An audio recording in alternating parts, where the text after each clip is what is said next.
Golf Central, brought to you by TaylorMade. TPC Boston is almost equidistant from Boston as it is from Providence, Rhode Island. It's the heart of New England. It's usually the Sox being in a pennant race this time of the year, not the Celtics playing the Sixers in the first round of the NBA playoffs. But this is 2020. Things are more orthodox for the PGA Tour, and it's FedEx Cup playoff time at a traditional site. Justin Thomas will start the playoffs at the top of the standings with Collin Morikawa 2 and Webb Simpson number 3. The guy who's going to start the week at 49th is Tiger Woods. He has arrived on the property at TPC Boston, and he may play as much golf in the next month as he has all year. This week, including a stop earlier at Winged Foot, he is now on site for the Northern Trust. And with that, we welcome you to Golf Central. And I also welcome Todd Lewis, who is at TPC Boston. Todd, it's a familiar site at a fairly familiar time of the year up there. For Tiger, he wants to build momentum for possibly 3 straight starts and then the second major of the year, and he is on site. Yeah, and this is unfamiliar territory in regards to Tiger and how much he is going to play in such a compacted time. Now, Tiger Woods, of course, won the FedEx Cup back in 2007. He'd love to win it again. And on his way to the playoffs, he did make a detour. He stopped off on Monday in Westchester County, New York, and played Winged Foot. It was a practice round. He played alongside Justin Thomas. Of course, the U.S. Open will be at Winged Foot next month. He played there, and according to Thomas, he said the golf course, by the way, was in fantastic shape and said it would be a great test. Woods took the morning off here, though, in Norton, Mass. Did not arrive at TPC Boston until just after 1 p.m. He did not play a practice round, but did practice today, going through his bag on the range, spending time on the putting green and the short game area.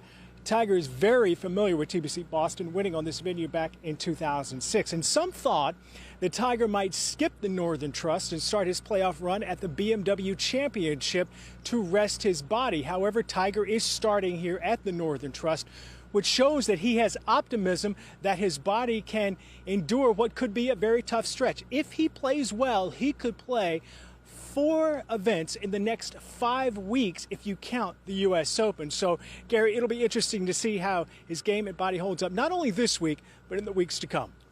Todd, no question about it. Back to you in a moment. If you look at the best cumulative scores to par, he's been very good there. He's got the 1 win, a couple of seconds, only been outside the top 25 on 1 occasion. Now, let's take a look at this week's other headliners at the Northern Trust. Besides Tiger Woods, Rory McIlroy is the only other player to win the FedEx Cup twice. Collin Morikawa makes his first start since winning the PGA Championship. He's number 2 in the FedEx Cup standings. Justin Thomas won the FedEx Cup back in 2017. He is the man at the top of the standings. And Jon Rahm enters this week as the number 1 player in the official World Golf ranking. Here are his thoughts earlier today. It's a lot more, at least for me, I don't play for the money, right? Luckily, I've been able to make a lot of income for somebody my age, but I've never played golf for the money. I play golf for the enjoyment of winning and trying to be the best. And I think that's what the FedEx Cup is, right? It's when you need to play good and play good when you need to, right? It's kind of how I feel. That's why I'm a little hoping this year's a little different. Like I said earlier, I've been able to start strong and then maybe not finish so good at East Lake, and then that's kind of what I'm looking forward this year. Hopefully I can get in contention, not only every weekend, but hopefully Sunday at East Lake I can be in contention to win it. And it's a select group of people that have been able to call themselves for FedEx Cup champions. And with the new format, it's a little bit different to what it used to be, a little less confusing on Sunday. So hopefully I can be there and have a chance. Now, John has proven early in his career he's good through the bag, but if you look at some special weeks putting, most strokes gained putting in a single PGA Tour event, that 2017 Dell Technologies Championship was played at TPC Boston. That is an extraordinary week of putting. It is time now for Players on the Rise, presented by Hyundai. And if you look at Collin Morikawa, the PGA Tour wins after 27 starts as a professional.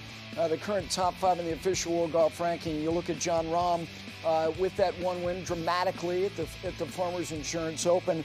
You look at Collin Morikawa, his rank is 5th. Todd just alluded to the fact that he can launch himself to number 1. He's already got 3. Tripp Eisenhower with me. Now, look, the next 3 weeks, a ton of cash. Right. But there are other things on the line. You may say it's cosmetic to be the player of the year. It's your peers voting on this. So let's hone in on that for a minute, because let's start with Morikawa.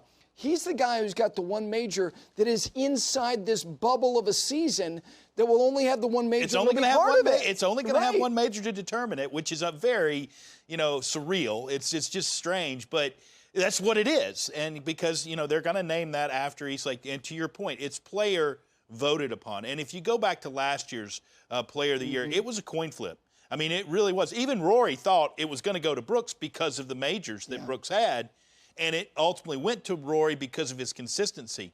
So if you're making the case for Collin Morikawa, you would have to say consistency is it, and he has a major. Okay? So he's got that because he's only missed one cut. He's played 18 times. He has 6 top 10s. He did beat Justin Thomas in a playoff at Workday. Correct. He lost in a playoff at the Charles Schwab Challenge back in the first tournament back. And, you look at how consistently he is performing on golf courses he is seen for the first time. That's compelling. He started this season, Gary, 75th in the official world golf ranking. He's 5th now. So you throw that in as well. That kind of climb doesn't happen very often. So I definitely think you can make a really good case for Mr. Morikawa as Player of the Year.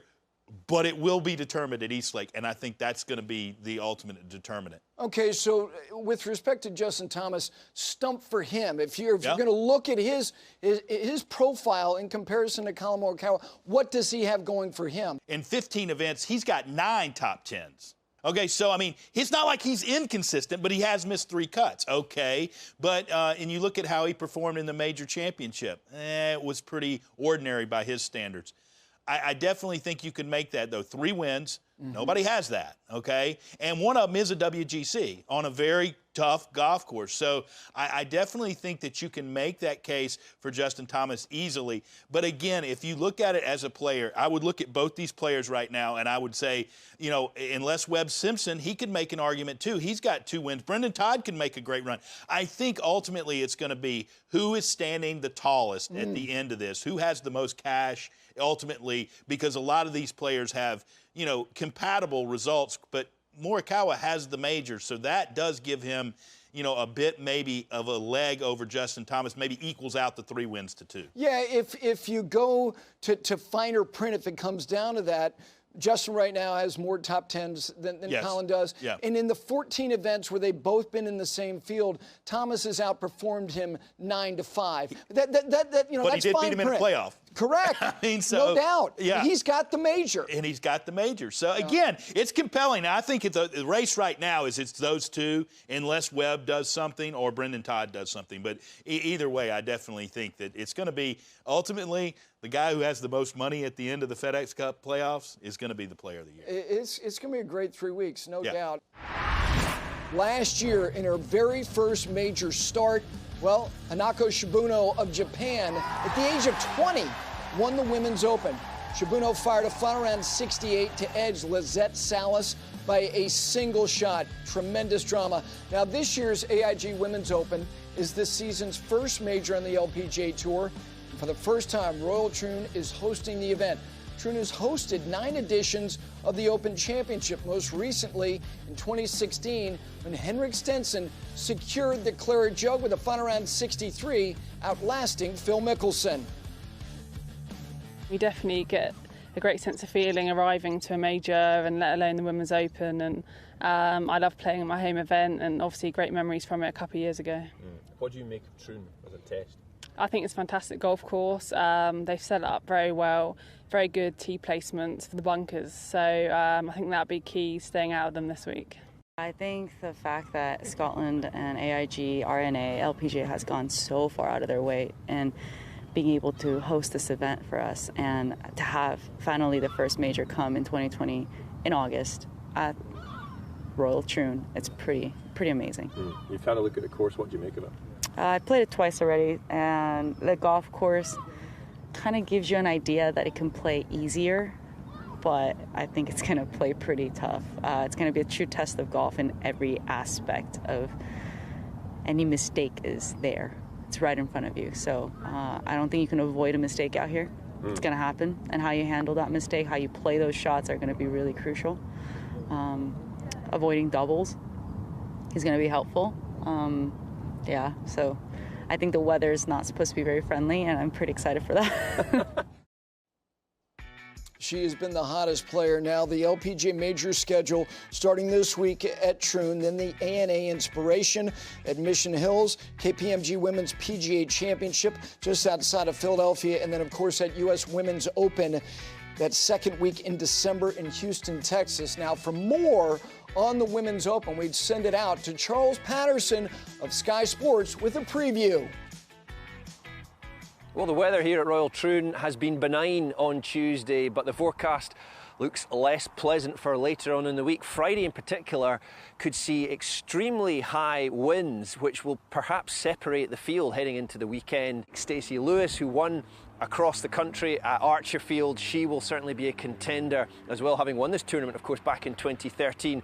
But it was interesting speaking to Europe's Solheim Cup captain Katrina Matthew this morning. She thinks that the person who prospers on the small, tight greens, who chips and putts the best this week, will probably end up lifting the trophy. And it could well play into the hands, this, of a European golfer, maybe a British golfer such as Georgia Hall, who maybe hasn't had the best form, but played here as an amateur.